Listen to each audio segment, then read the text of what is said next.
अमरावतीतील प्रसिद्ध हॉटेल रोशनीवर एफडीएनं कारवाई केल्यानंतर आता हॉटेल व्यवस्थापनेनं बॅनरबाजी करत मेकओव्हरसाठी हॉटेल बंद असल्याचा संदेश दिला आहे। मात्र हॉटेलचा अन्न परवाना अस्वच्छतेमुळे निलंबित करण्यात आल्याची पार्श्वभूमी असताना मेकओव्हरच्या नावाखाली ग्राहकांची दिशाभूल केली जात आहे का, असा सवाल उपस्थित होत आहे। खाद्यपदार्थ तयार करण्याच्या ठिकाणी अस्वच्छता आढळून आल्यानं अन्न व औषध प्रशासनानं अमरावतीतील हॉटेल रोशनीचा अन्न परवाना काही दिवसांसाठी निलंबित केला। एफडीएच्या कारवाईनंतर हॉटेल परिसरात बॅनर लावण्यात आले असून नवीन स्वरूपात लवकरच परत येत आहोत, मेकओव्हरसाठी छोटा ब्रेक घेत आहोत असा संदेश ग्राहकांना देण्यात आला।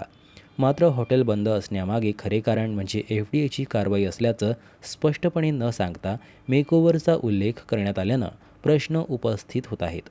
ग्राहकांच्या आरोग्याच्या दृष्टीनं हॉटेलमध्ये स्वच्छता आणि अन्न सुरक्षेच्या नियमांचे काटेकोर पालन होणे आवश्यक आहे। त्यामुळे एफडीएच्या पुढील कारवाईकडे आता लक्ष लागलं आहे।